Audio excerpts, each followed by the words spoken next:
Hi everybody, it's Kris here from the Gallowgateshots YouTube channel. Just to let you know, as always, this podcast is now part of the 90-Minute Football Network and proudly sponsored by www.pt-4-u.co.uk.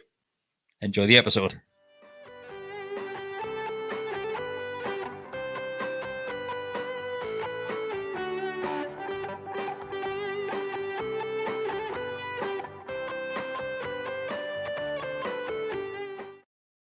Good evening, everybody. Welcome back to the Gallowgateshots YouTube channel. It's me and Deka tonight. The boys are back in town, and we are going to be doing a live question and answer just for you guys. So if you do have any questions that you want to send our way, we will go through as many as possible. We'll probably go for around about 45 minutes tonight. Not too long. Don't want to spoil you too much. So we are going to be here mainly to talk about, can we call him Newcastle United saviour? Has he saved us from relegation? Mr. Eddie Howe. He has, hasn't he? You have to say he has, yeah. The guy's he's the absolute man. There's no real question of that. I think probably what we will talk about, and maybe people ask questions or whatever, is like the belief that we had when he was linked with the job. Would he be the man? Would he be good enough to get us out of the trouble? I think maybe he's, you know, and I was well, I say quietly confident. I probably was confident when we appointed him, but as we'll probably get onto, there was games and points within his tenure where I was worried. There was. Yeah, so at the very start, just let's not like get, I don't want to say give too much praise, because Eddie Howe deserves all the praise in the world. And at the very start of his time at Newcastle United, it took a while to get that first result. The first result being against Burnley, but we saw improvements, massive improvements from the previous owner. And I think it took its time. And yes, the January transfer window did help. But are you more frustrated at the lack of credit Eddie Howe is getting right now from opposition fans by saying the only reason Newcastle are in the position they are right now is because they spent 100 million? Massively, yes. Because, like, for me, there's many teams that spent money before, and I've seen managers get credit for how the team's performing. Mm-hmm. You can spend, let's be fair, right? You can spend all the money that you want, but there's still, you've still got to put the pieces together. Yeah. You've still got to come up with the tactics. You've still got to motivate these players. You've still got to manage egos, which no doubt they'll have. And I think what makes the job that Eddie Howe's done even more impressive is we hadn't won a game in 14 games, and the confidence and the morale of that club was shot. Now, don't get us wrong. Of course, the takeover helped, but even when the takeover helped, we were still getting beaten games, because there was a couple of games before even Eddie Howe come in, because they give Bruce a chance, right? Let's be fair. They let Bruce kind of carry on.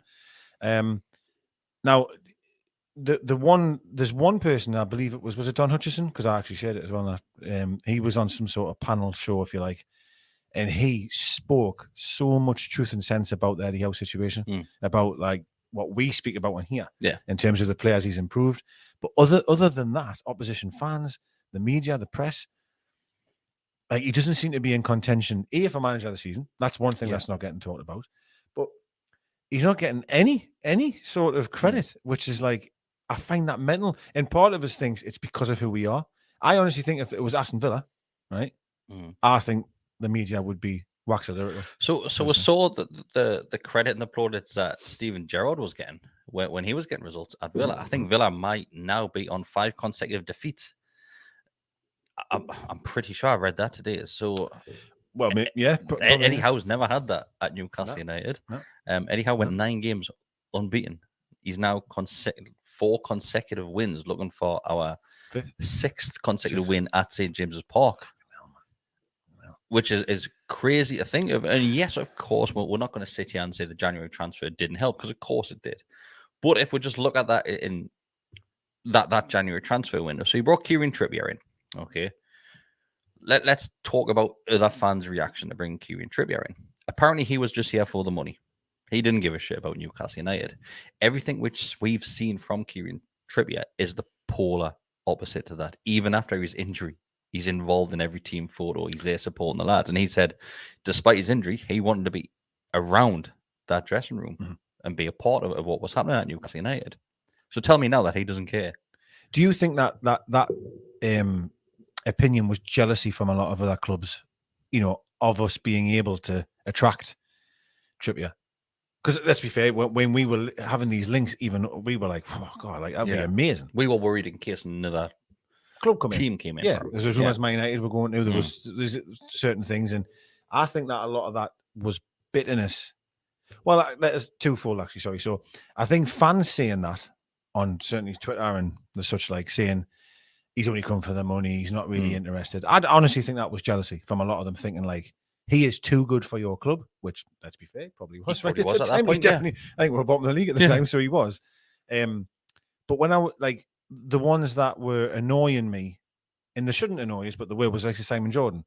He was really giving it that he's only come for the money. There was others on said show that was saying the same thing. We'll talk about TalkSport, and the thing with TalkSport, I understand that they do say a lot of things just for a reaction to get people calling in, but I don't think Simon Jordan does. I honestly think Simon Jordan just does not like Newcastle United and whatever happens at Newcastle United. He's probably one of the people that realise that the potential of Newcastle and think, I don't really want them to have a bite of this cake because maybe I know what they could possibly do. I blocked them. I think it was around the Trippier time. I blocked, unfollowed him and all the words and all the rest of it, so I wouldn't be able to see him. And I will be fair, it was the other day I decided to actually go and have a look and see if he's mentioned anything to do with us, and he hasn't mentioned a single thing throughout this run that we've had and the the movements that we'll see in terms of stats, in terms of league position from when Howe came in, the form this turn of the year. And he's never commented once or said anything about it. And I'm thinking, that is bullshit, that. Yeah. Like, that is bullshit. Like, and listen, like, Simon Jordan shouldn't keep us awake at night. He doesn't, but do you know what I mean? Like, it's just annoying though, isn't it? When you, going back to your first point, sorry, about, you've got someone who's come in where he had an incredibly tough job, like Howe. Like, when he come in, like, that was a hard job to take on. Even harder if you look at a couple of games after he's taken over, and you're still not getting results. Yeah. So I think he took the job, which was a hard job anyway. Then a few games down the line, that job got a lot harder because he didn't get that initial bounce, and the likes of Steven Gerrard got it when he went to Villa. He did, yeah. He did. Norwich, when Smith went there, they got a little bit of a bounce, and there was somebody else, I can't remember who. There was another team that got initial, and we never got that. No, we didn't, because to be fair, I sat here and I did say it, and I wasn't questioning how. I was just saying that at the time, I thought I might have gotten a bit more of a bounce at the start, because I think it was Brentford was the first game, which, to be fair, I actually really enjoyed the Brentford game, but we didn't win. 3-3. 3-3. We considered 3. I came away from the game. Well, to be fair, I mean, unfortunately, Howe got COVID, so he couldn't even attend his first game, technically, which was a shame. Adam. Yeah, thanks, Adam. Not your Adam, but Adam. Not Adam. But Adam. But we scored 3 goals, but I came away from the game thinking, God, we've conceded 3 goals against Brentford at home. Like, okay, it's not great, but it was a bit better. You know what I mean? Scoring goals. We're scoring goals, yeah. We're actually going forward. And you're totally right, because to be fair, even the Burnley game when we won, it was a scrappy game. The goal was Wilson did very well for that goal, I remember, but it could have been short off for VAR, and we didn't exactly play well in the game. But once we got that win, we've then kicked on massively. And I think one of the big worries as well was that game against in the cup game. Was it Cambridge, Oxford, Cambridge? Which one was it? Yeah, it was Cambridge United. Wasn't Cambridge. It? Yeah. We stunk St James's Park out that day. Well, again, and I'm not gonna lie, at that point, because that was a pretty strong squad that we put out, really I thought, shit, are we going to get out of this? I thought exactly that, because Trippier was playing. I believe it might have been his first home game. It was his first game since I think it was only a couple of days after he signed for the club. And I remember seeing that. I was actually in London at the time on holiday, and I was coming back, and I was watching it with my dad on the train. Were you off to see Back to the Future? I was actually Back to the Future. Yes, I've seen it so many times. Yes, it's a fantastic show if you haven't seen it. But I was on my way back, and we were watching the game. My dad said straight away, he was like, "God, look at the team sheet." I mean, it was everyone. It was such a strong side, and I was like, "Oh, this is going to be mint. This is going to be the kickstart of the Howe era that we want." This is going to be 4-5 now. Yeah, we're going to be 4-5 now. Everyone's going to love it, and we got beat. Yeah. And I thought that's horrific, and it was horrific. You can't take that out. It was honking, honking, to quote a friend. And something that I've learned, and maybe fast forward slightly here for a second, but losing games of football now, truthfully, and I mean this, won't hurt us as much. I feel like before, when we used to lose games, it really hurt. Whereas now I feel, even if we're going back-to-back defeats, it's all right. Like it might hurt at the time. I'm not saying the defeats don't hurt. That sounds a bit daft, but I believe in the process of what Howe can do. For example, we've lost 3 games in a row just before there. Yeah, we've won 4 in a row now. Like I believe. Do you feel as if, despite us being on the end of a negative result, that'll be a plan afterwards? 100%, yes. Whereas we didn't have that under the previous manager, and Steve Bruce. Yes, in not so Rafa, but even managers before him, where you would lose a game. You hear the quotes in the news and the media, the program, for example, of like, we've been working really hard in training, we've been doing this, and they were kick off the following weekend, and it was exactly the same performance that you've seen the week before and the week before that. Whereas I feel now, all right, we might lose a couple of games in a row, but generally, like, I feel there's be a plan there. I feel on Monday morning, you'll have them in, they'll be working on things, they'll be looking at the previous game. I think that's win, lose, or draw as well, mate. Yeah, absolutely right. Yeah, absolutely. Because I'd imagine how even when we've won a game, we'll be like, well, this is still where we can improve. Yeah. Similar to what Rafa used to do with players. Yeah. He used to get 3 points. He used to be on the pitch again. By the way, you over there, you did that wrong. Did you love that? Yeah, I loved it. It was class. It was normally dumb when he had a whole of an eye. He'd be like, we've won the game, but he would have a whole of someone telling them what they did wrong. So that's Trippier ticked off the list. We'll move along to Mighty Targett.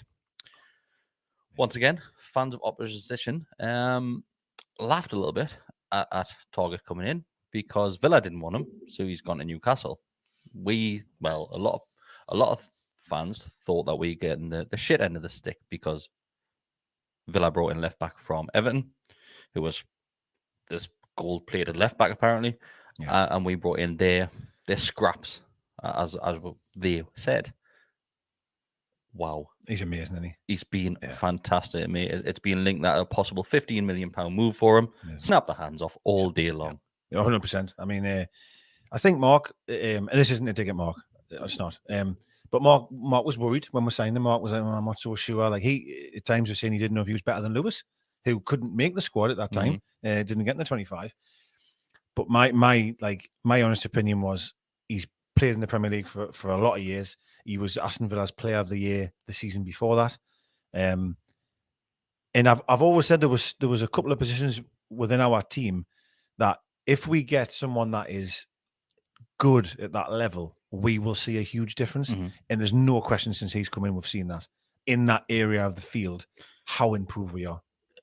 If Villa are looking back at this, do you think that they regret that decision? I would say so, yeah. I mean, obviously, there was a Villa guy in my comments, wasn't happy with what I said about the new signing, which I'll take that back if I was wrong, and I'm only human. But I think if I asked him now, like even surely he would agree that Targett is I still find that strange, that they were willing. Well, I say that, sorry. Is it because it's not an exotic name? Well, the other thing I would say as well, Targett wanted to play first team football, so you've got to give him a lot of credit there, because when they signed Digne from Everton, Targett could have sat on the bench and no doubt would have played. By the way, now at times within games he would have played. But in fairness to Targett, he thought, if you don't think I'm good enough to start, then I want to go somewhere else. And for us, we were luckily for us, yes, it worked out perfect for us. And I think the rumours that I'm hearing about the 15 million. Again, it's great business from behind the scenes, and that they've put something in place. Not to credit the previous owner too much, and certainly the managing director. But I remember Dubravka's situation that we loaned Dubravka, but we had that in place, and it worked. It worked great. And the new one has done something similar. And hopefully, it sounds like there's nothing concrete, is it? But there's a lot. I don't of think it's concrete, rumors, but I think there was an agreeing principle, whatever the hell it's called. Which is amazing. Yeah, and 15 million, in this market for someone that's got the experience that he's got in this league. And we've seen the ability that he's got. And Keegan puts in the comments saying, it would be criminal not to buy Targett. Lad doesn't miss a beat. Solves so many of our problems. I couldn't agree more. Sums it up. Could not agree more. Another defender which we brought in was local lad Dan Byrne. Once again, fans of other teams laughed at that signing because he was Brighton's third choice centre-back. Once again, fantastic player for Newcastle United. Unreal. real. And now listen, I'll hold my hands up here, right? I'll be fair. When we signed him, I wouldn't say that I was. Well, I certainly didn't think he was as good as what he is. Let us say that. Let us say that because I knew things about him. I'd heard things about him, and I'd love that he was a local lad. Of course, that does help. Of course, it does. But at the same time, just because you're a local lad doesn't mean you're going to be a good player, right? It means you care. It means you care. I care, but I wouldn't be any good. Do you know what I mean? But don't put yourself down, Deka. Thank you. You could do a job. But yeah, bad one. But when we signed him, I was like, okay, right, we'll see what he's got. And I knew within, as I think everyone did, within the first 20, 30 minutes of his first game at St. James's, we knew that he's a great player. So we've got a comment in there saying, guys, he is from Northumberland/Blythe. Well, no way he's from. It's a local lad. A local lad, yeah, local lad. Just because he wasn't born a stone's throw away from St. James's Park, he's a local lad, just like we are local lads as well. But we weren't born in Newcastle upon Tyne either. That's true. But he had a season ticket. He's sitting with his dad. Like, for example, when we won that game, I can't remember which one it was. Full family were there. Full family were there. He's hugging them. Like, no team in the world, for me, has moments like that from a player because they're just not able to. It's just the way it is. And that was a special moment. It really was. And Dan Burn came in, and a lot of fans were worried that he wouldn't be able to keep possession with the ball, be comfortable with the ball at his feet. For a lad, that's towering over the stands in St. James's Park, he's very comfortable with the ball at his feet. Very comfortable. Yeah, very. And that is, I've said this a lot of times on here, and I'll go back to the Rafa days when we used to play 5 at the back then, or certainly 3. When we had Lejeune and Shea, I thought that was the time when we were becoming a better team because we had 2 ball playing centre halves. Burn and Shea, or and to be fair, it's a great partnership. It is, you have. And I think Shea is become a better centre half because he's had Burn alongside him. I really do think that. And again, it's fantastic because in fairness as well, to mention that we haven't really got anyone still behind the scenes that is doing the groundwork of scouting and stuff, right? It's still not really in place, but we've picked out, well, we're going to come to the main guy shortly. We've picked out someone that we've signed. We've got Burn, we've got Targett, like players who have been an amazing impact immediately being hit the ground running, which has been fantastic. So our friend, I'm sorry, I'll get the pronunciation wrong of your name. Aditya says, yeah, exactly. That's what I meant about Dan Burn being a local lad. Oh, I think he was a Deka and the other guy. Oh, this is Kris. The other guy. This is Kris. It's my face on the start of every pissing video. It goes, hi, Kris. Just to let you know. Just let Kris. You know. Oh, yeah, mate. Jesus. Thanks, Tom. Thank you. Right, so let's go right. Yeah, that guy. Let's go right to the very top of the field before we get on to the main man. And we'll go to Chris Wood. I know I've said in the last few players that we've just mentioned that fans laughed at us. They laughed the loudest at this one. Chris Wood coming in for £25 million, I believe it was in total. The reason we brought Chris Wood in, 2 reasons, I believe. 1, it takes away a threat for Burnley, and they were in the relegation fight with ourselves. Second point, nobody else wanted to do business with a Newcastle United player, with Newcastle United to sign a striker. We've tried for a few people, and apparently the money just kept on going up and up and up and up. Chris Wood had the buyout clause in his contract. That's why he came in. And looking back now, despite not scoring many goals, he was unbelievably influential in that 9-game unbeaten run for us. Doing all the dirty work. Yes, I think we're both in agreement, me and you, Deka, that he could be a lot better with the ball at his feet.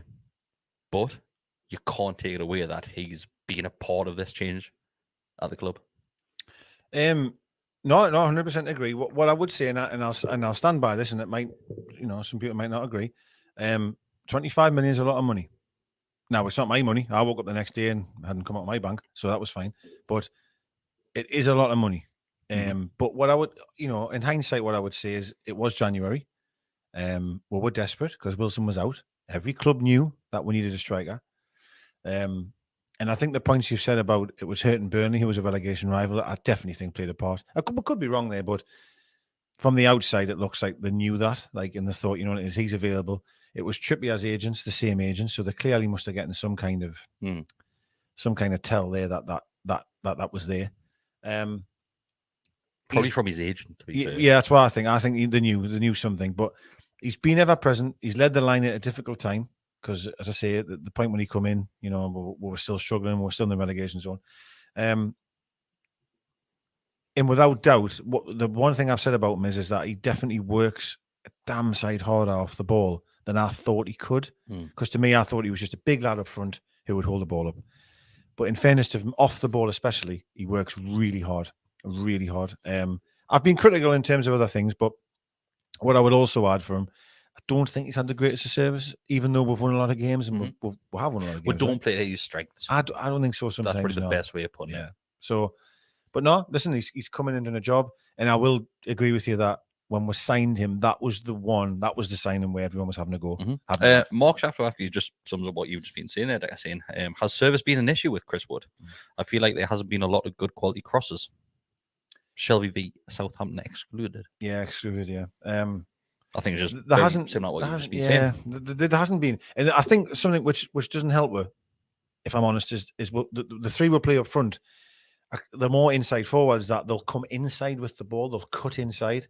That takes you crossing away. And I'm not talking about the old Keegan days where it was getting the byline like a Rule Fox and crossing the ball. But to the point that he's trying to make, and I agree with, we do have Almer on at the moment playing out wide when Fraser's not. He cuts inside. You've got Maxi on the other side. He's always going to cut inside. So that kind of takes the crossing away. So it is right, And Keegan, great shout by Keegan, saying losing Trippier was a big blow for Wood's service. Oh, 100% from dead balls, especially, and obviously overlaps or whatever it may be. It was a blow. It was a blow for everyone. I think I remember when he went down with the injury, right? I'm not gonna lie, right? And I know what I started a thread on Twitter of highlighting people that said Newcastle United were going to be relegated. At some point, I think all four of us sat around, and we were shitting our pants that could be the case where Newcastle United could be relegated. And it wasn't the case to mock Newcastle fans for saying that, because we're all worried.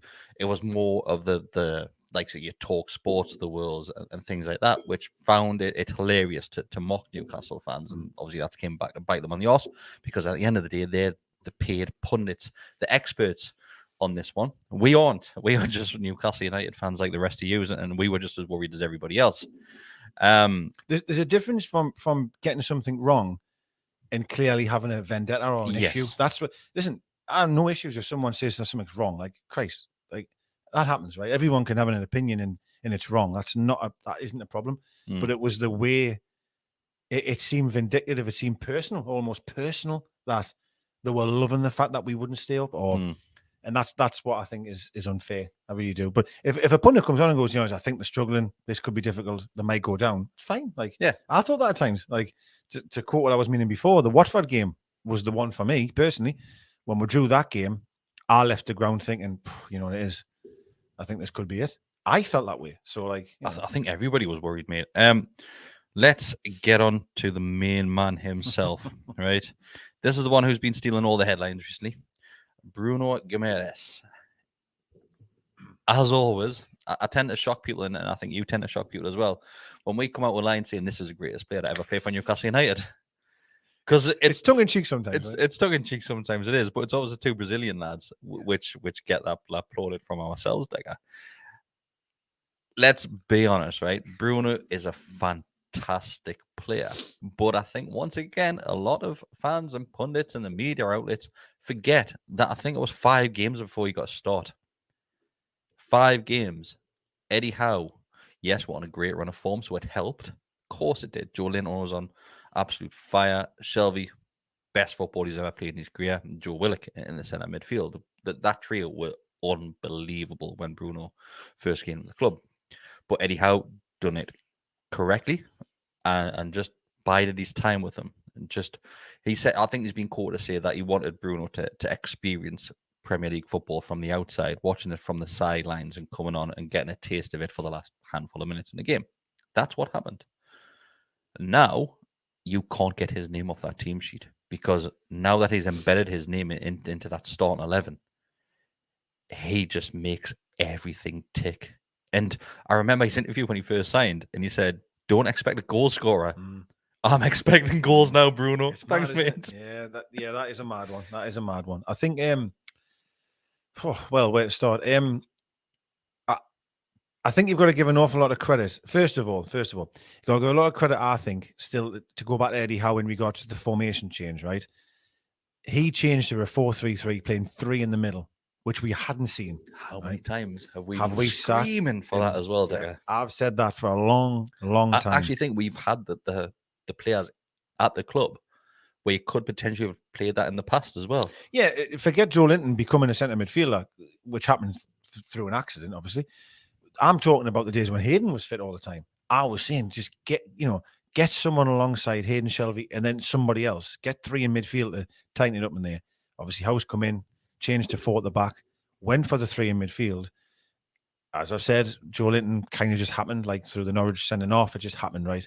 But you've got to credit them 3 in midfield for doing such an amazing job for so long, which allowed Eddie Howe's plan to work in that Bruno doesn't have to start straight away. Because let's be fair, right? If we had lost 2 on the spin, say, Bruno's in. Yeah.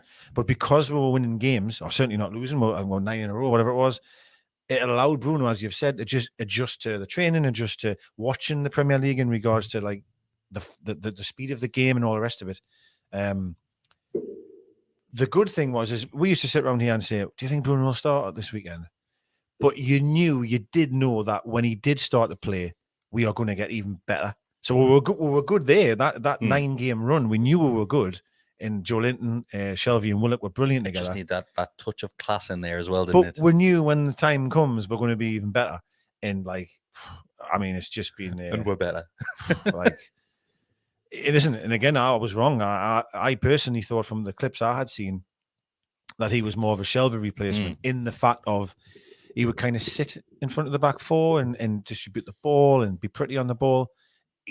He's got everything. He's got everything. Mark Shafter once again, Deka, I'll put the comment on screen, says Bruno is a number 6, a number 8, and a number 10 rolled into one. Yeah. There's literally nothing he can't do based on what he's seen. And again, who was that, sorry? Mark Shafter. Absolutely bang on, Mark. Yes, that's exactly what he is. He can play well, and I've said this before, and I'll repeat myself. I apologise, but in terms of modern football, where I keep hearing, "Oh, he's a holding midfielder," and "Oh, he's an attacking midfielder. He's a 10." Like back when I used to, when I was a kid, players were just in midfield, right? They would just do everything. Yeah, he is that. Yeah. He is exactly that. He can play in front of the back 4. He can be a centre midfielder for you. The next thing he'll be a number 10. It's incredible. It's absolutely incredible. Simon, just to wrap it up on Bruno, Simon Logan says, I don't get players' names on shirts anymore. Not since Shearer's days, anyway. But would gladly wear the number 39. So that was the player that I got on the back of my shirt. Was it? Yeah. So this is the first Newcastle United shirt I've probably bought as that season. I'm probably talking about a decade at least. I never buy Newcastle shirts of the season, ever, but they had the seal on at the club, and I went for the blue 3rd kit, and I had to get Bruno 39 on the back of it. Okay. At that point, I don't think he had played a game for. Yeah, I think that's right. Yeah, because for me, and I'm biased, right? I am biased, but Maxi will always have a special place in my heart, no matter what happens in the future, like good or bad. And I will just give us 2 seconds. What I will say is, in terms of the dark times, I would say, I'm talking games where I didn't even want to go. I was so disillusioned with what we were trying to do. The only probably reason I was going mainly was for Maxi, because I thought, you know what it is, at least we've got someone who's going to get at them and he'll try. So other, I understand why everyone's saying Bruno for his shirt and stuff. I did buy one with Maxi on the back. Because I thought he was my favourite player. Do you know what I mean? I loved him and I still do. But now it's Bruno or Joelinton for me. I think if I was going to buy one tomorrow, Joe. I'd probably go Joe, to be honest. Yeah, because I absolutely love him. Yeah. Do you know what it is? I think in years to come, do you know how we sit around and we talk about football shirts? And we'll put tweets out now and again on Twitter, on Facebook, on Instagram, saying, name the first player that reminds you of this shirt. This season's black and white shirt, that's going to remind me of Joelinton. In 10 years' time, I'm going to think of Joe. That's amazing. And again, we spoke on Monday, didn't we, about just to quickly reference the flag they had at the Carrow Road there, the 100 appearances for Joelinton, and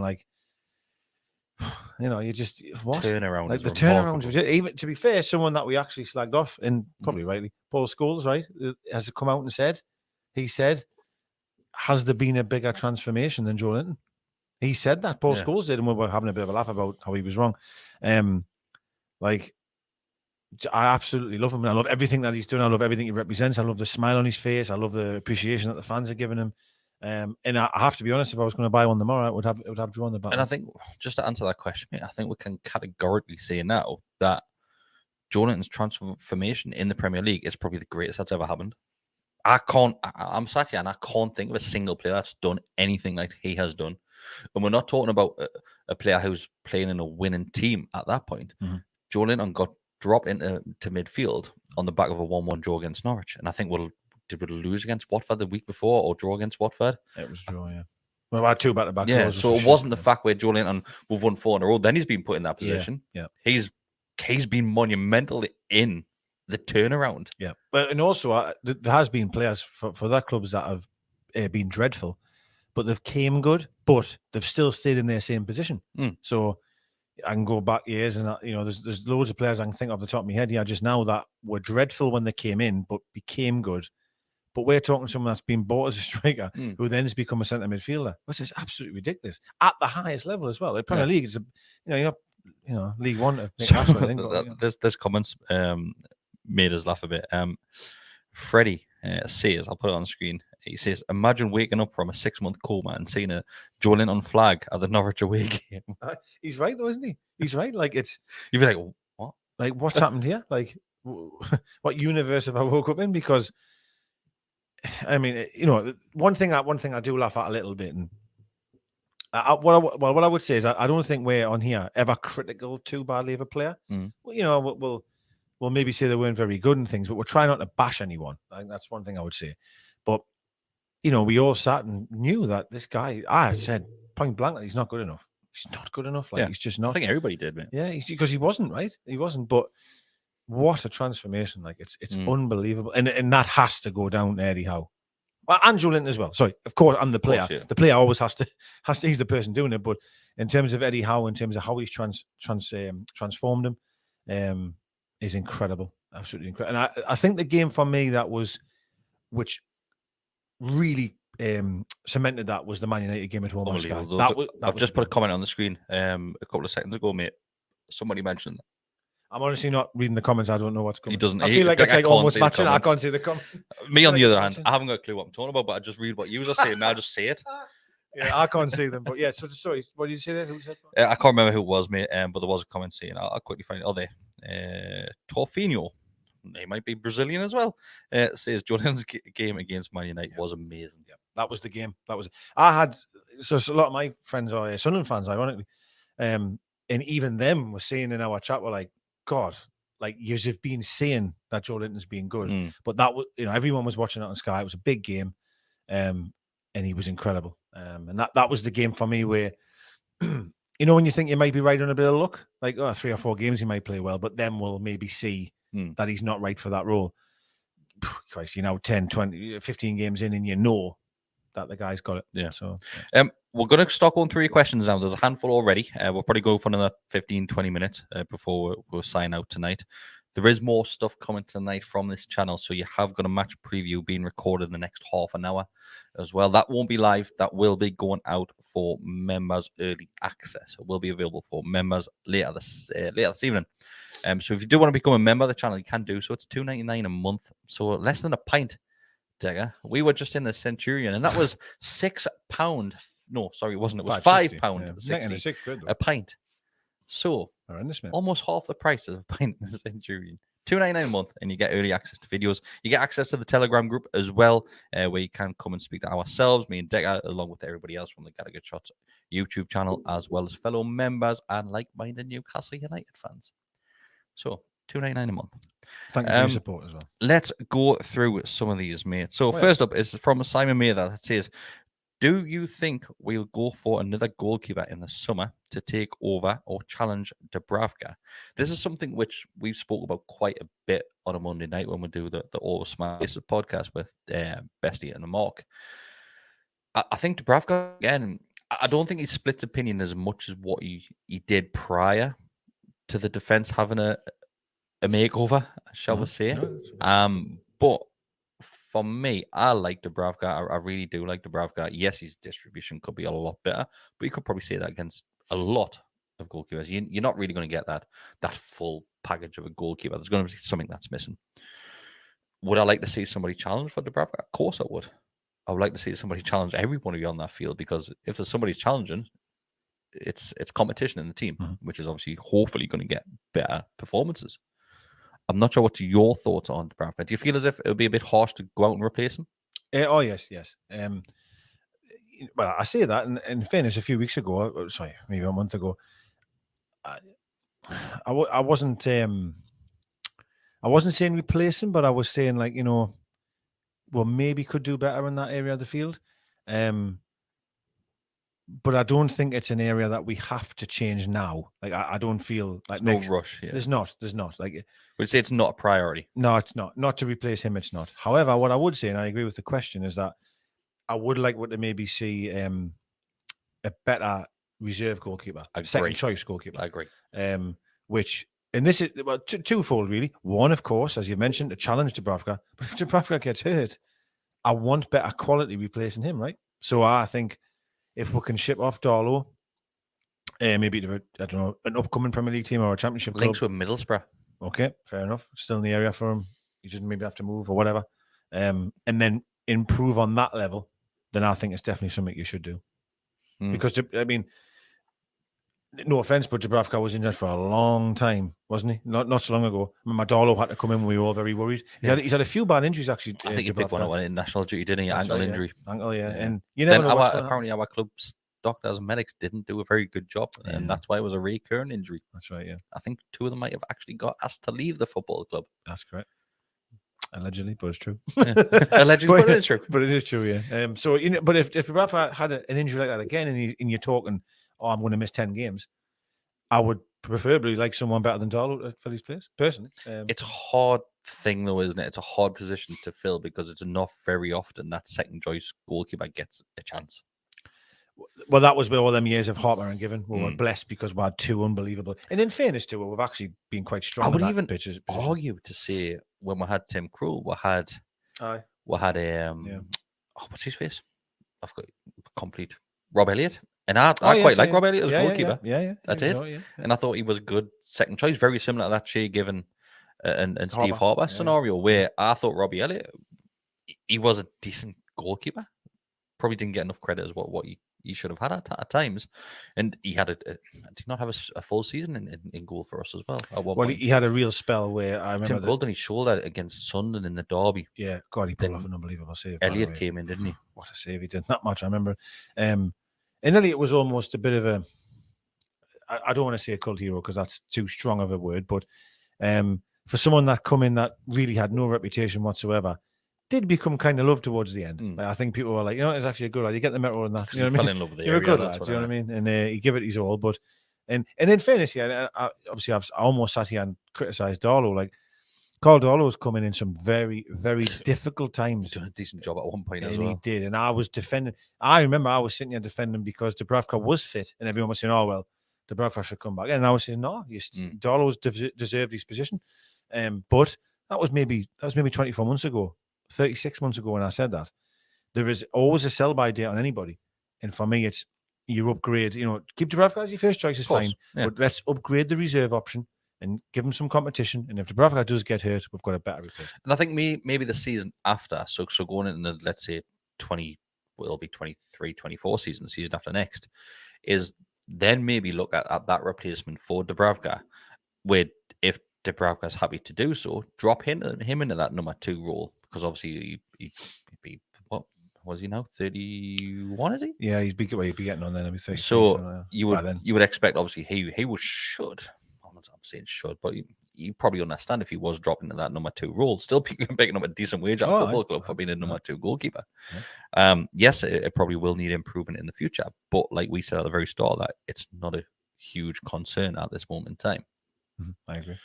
Next question is from Tobias. That says, what style of football do you think Eddie Howe will bring in the next season? More the same or different depending on the signings that we're bringing?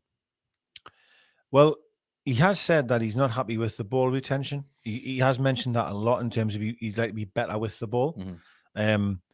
I think it's similar to what you'd be seeing now, mind you. Similar to what you'd be seeing now. A bit of, pressing like we have been, which has been great. Well, let's be honest. If you take yourself back to that Chelsea game, it was, and we were sat here applauding how much we were closing that when they were getting a goal kick.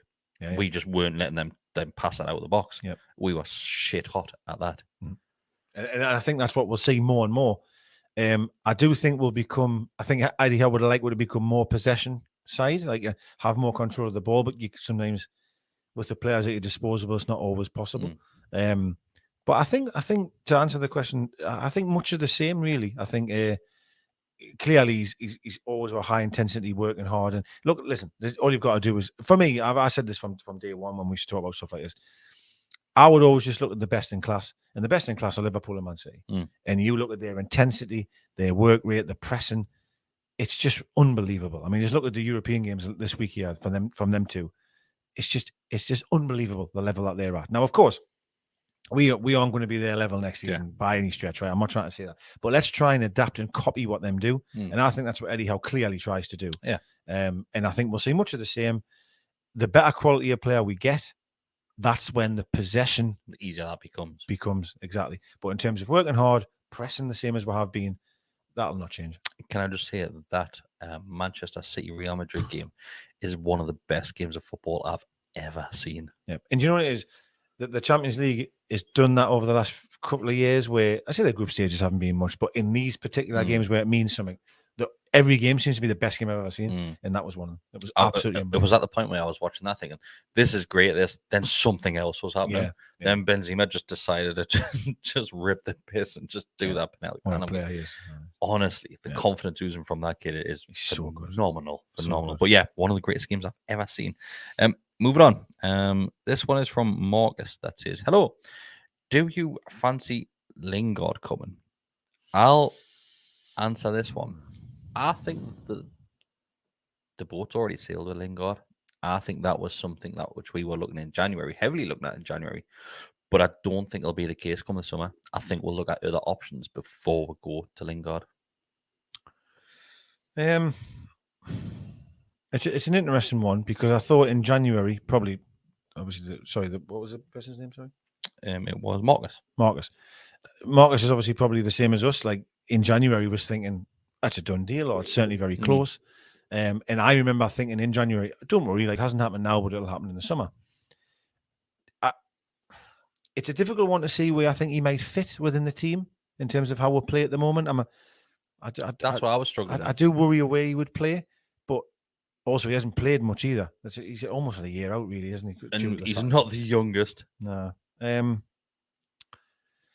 I don't know. Maybe I do agree with you, actually. Maybe we might look somewhere else, and if he is the only option. I think it would have been a great sign in January. Yeah, I think in the summer, I wouldn't be excited by the sign of Jesse Lingard in the summer.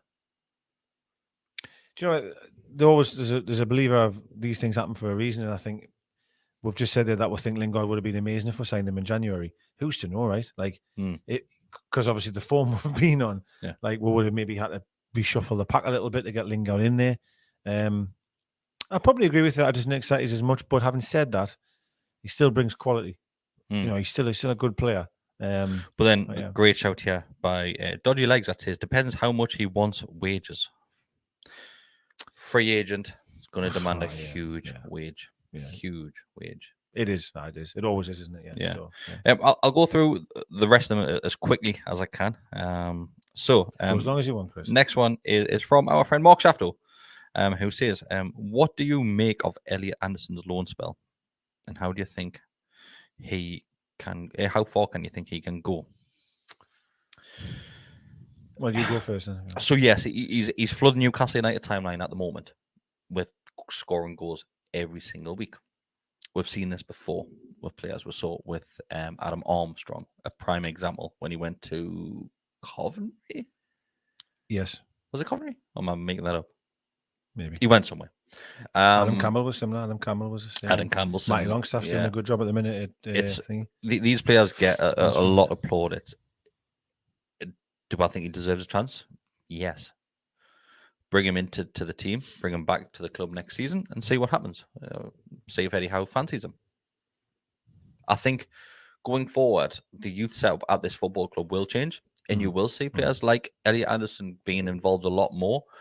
But is it the wrong time for Elliot Anderson? Maybe if we had a player like him in 2 years' time, and Newcastle United are getting more wins than losses on the board, it might be a different story. I don't know. Yeah, I don't. I think it's very hard. I think it's very hard that when, I don't know, like, how can I word this correctly? If you're a team, right, who is wanting to stay in the division, okay, so isn't expected to do anything really or challenge, just hover around. I actually think that's where a youth player can come in perhaps easier or gets more opportunities. Whereas when I think you're part of a team who is really trying to progress and is wanting to push on, it's harder for someone that's been at the club before, has went out the door, to come back in and then be part of that movement. I almost think that's impossible. I really do. Now, having said that, he looks like a great player. He does look. No, he does. There's no question. And this is where, when we were losing every single week, that was when the time I was saying, well, why isn't this guy getting a shot? How can he be any worse than what I've just seen the last 5 weeks? To kind of go against what I've just said, I mean, Ivan Toney, for example. Ivan Toney was deemed never good enough. Linked with a move back now. And now he's linked with a move back. And he's a good player, by the way. Attitude maybe a bit different, but he's a good player, right? But if I'm being honest, I hope the lad has a great career and I hope everything goes great. But I personally can't see it working here. That's just my opinion. Like I said, I think if there's a couple of seasons down the line, and this is obviously not going to be Anderson, but it's a similar player that goes out on loan and has a decent spell, I think the season after we probably would use them a lot more. But I don't think right now, with what's happening at the football club, the transformation that we're going on right now, I don't think they'll look at the academy straight away and bringing those lads into it. I think they'll cement Premier League status. Then you look at Liverpool and you look at Man City, who have that luxury of slowly embedding these youth players into the team, having them in cup games because we've got fantastic players around them, experienced players around them as well in the cup games. I don't think we have that at this moment in time, and I think it's going to be a couple of seasons before we'll see that sort of transformation. Yeah, I would agree. I would, yeah. Right, couple more. This one is from Tunza, the one and only. Says, what position will be accepted as a good season next season? And will the fans back Eddie if we start the season off bad? It's a great question. This is honestly something that I speak about with my mates at work, and it worries us. It shouldn't worry us really, but like I want Eddie Howe to be the man to carry us forward for years to come. I absolutely love everything about him, to be quite. I love the way he carries himself. I love the way he speaks to the media. I love the passion that he has. I love his work ethic. I love his ideas. I love the relationship he's built with the fans already, almost overnight. I love the idea of him just taking them photos, which pisses every other fan base off. I love it all. That's my favourite thing about this season. It's fabulous. It's absolutely fabulous. That and Joelinton being the greatest player ever wear black and white stripes. Ever. I honestly just love Howe. But, and I did say this weeks ago, my worry was where we may finish now puts stress and pressure on the following season. Because, of course, in the window we're going to spend and everyone's going to get excited, as I will. And it's a good comment. What happens if we do go, and I don't want to, go forward and be negative or anything like that, but like, let's say next season you have the first 4 games, you lose 3 and you draw 1. I know that the heat will be on. The heat will be on. And I don't want that to happen. Of course I don't, because I want, as I've said, I want Howe to be here, but it depends on tough, how right? we're losing those games, though, doesn't it? And McLaren's time, right, when we were losing games, I thought we were playing all right. We're playing all right. That's how the game at the start of the season was mid. Yeah, was it 2-2 that game? Southampton Open. Yes, it was. Yeah, we played unreal. Gabby's cross for so Dan Whitten says, as with any losing run, it depends on the manner of the losses. Very similar to the 3 games which were lost against Chelsea, there was Everton, one bad and Spurs. Yeah, so the Spurs one, of course, that was a shock to the system. And a bad second half in Everton, actually, as well. Yeah, to be fair, but as I say again, I mean, So what would you? Let's see, right? Let's say if we finish 10th now. Sorry, or this season. Okay, right. What are you hoping for next season? They are 8th. I agree. Would be great. Would be absolutely great. But a lot more comfortable than what we'll have been. A comfortable 10th. Yeah, so just be around that area for all season. Yes, my dream is to. I mean, obviously, we don't look at the table after 4 games because we could be bottom. But when we're getting a bit of a stretch of the season, to be never truly looking over our shoulder. I don't want to see some graphic on Sky Sports on a Sunday going, "Oh, this is the 6 teams that could go down." I don't want to ever be in them graphics. Yeah. To be able to be, 11, 10, 9, 8 in around that region, and perhaps almost looking, is it possible if luck goes our way, we could get a European space? I am not saying I want to be in Europe. Yes, sure. You do want to be in Europe. Well, of course, you're not expecting to be in Europe. Yeah, I'm not expecting to be. Yes, I just love to be in the conversation of. Do you know what it is? Newcastle's not going to be involved in a relegation battle, and there's a chance they could qualify for Europe. That would be lovely. That would be absolutely lovely. I agree. And if you do watch this channel on a regular basis, our friend Roger Banks, Banksy, who does and hosts Extra Time for ourselves, which is normally on a Friday evening around about 8 o'clock, he doesn't see a reason why we can't challenge for European places next season. Since the run of form which we've seen since January, that's his argument. So Eddie Howe in, the players that we've got now, with additions in the summer, why can we not challenge for that top 8? We're not far off it now. In theory, he's absolutely right. There is no reason why we couldn't. If I'm a huge believer in momentum, a huge believer in that, and I remember, not to quote everyone's favourite, but Alan Pardew said that when we finished 5th, it was momentum. We'll go after a great start. Yeah, we did, yeah. Sun in the way and all that type of stuff. We'll go after a good start, and we'll just roll the dice when we went. I actually feel that the season ending is coming at the worst time possible, to be honest with you, because we are on this momentum train. And I guess it's one of them that I guess we'll come. Well, of course, we'll talk every week about it. So we'll come back to it when the season starts. It depends, I think, on how you start the season. Maybe the fixtures. It all depends on the fixtures you're going to get. Because look at it in isolation in terms of the sample size you've got. Of course, there's no reason. If you're just basing it on results and since the turn of the year, why can't we be in the top 8? Why not? Agree. Yeah. But maybe this has been the Newcastle United head on. It's not always as easy as that. Yeah. And we've seen that, in the past. So right, 2 more. 2 are from the same person, so I'll quickly go through this. The first one says, this is from James, it says, did you ever do the goalkeeper shirts? So the Battle of the Kits, no, we haven't done the goalkeeper shirt yet. We will be doing one. Yeah, we've currently done the home away Battle of the Kits, which it's probably one of the most entertaining and most enjoyable podcasts that we've done together, because we had a great, I think one of them went on for nearly 3 hours. Was that during lockdown? Was it during lockdown? And I think we're pissed the majority of the time, to be fair, mate. Yeah. You and your who wasn't in lockdown? And your gin, just drinking gin all night. Yeah, gin all night. Yeah, they were mint though, and the graphics were mint where you had the shirt coming in. I loved that. That was cool. So we will be doing Battle of the Kits, but if you do want to look back over the previous ones which we have done that are amongst the videos, just search for Battle of the Kits and you will see them. Like I said, we had a great time recording them. Yeah. Bestie, absolute cloud 9 when he's talking about football kits. I think all of us are the same. Yeah. I know Bestie, of course, is the hero of kits. No question of that. But I think we all have a soft spot for talking about kits, and I think Monday night almost turned into a kit session. Like halfway through. So on Monday night, I've got to grab you a little bit and bring his back down to the thing and kits. No more. The other guy. The other guy. He's the boss. Other guy. Right. Finally, this one is from our good friend Josh Stockton. Josh has been in touch. Josh is going to join me for a podcast at some point. Josh, like I said on Monday night, always welcome here. We'll probably do something in the summer during obviously the no football time. We'll do something. We'll get you in, mate, because you deserve it. The amount of donations that you have sent our way, mate, and we appreciate it massively. He says, "Hey lads, hope you're both well. Do you think we could follow in West Ham's footsteps and challenge for Europe next season? Moyes did that in his first full season after keeping them up." Says, continues that with, I'd be happy with a top 10 personally. I think it's pretty much what we've just been talking about on the back of Roger's rant on Extra Time. But there's no reason why we can't. And we're not sitting here saying that we will be challenging for Europe. But it's not beyond the realms of possibility. Not at all, mate. We could. With the right investment in someone, we will get the right investment. If you keep this core players, which we've got at the moment, with, I reckon, 2-3 additions of starting players, I think we can replicate what West Ham have done.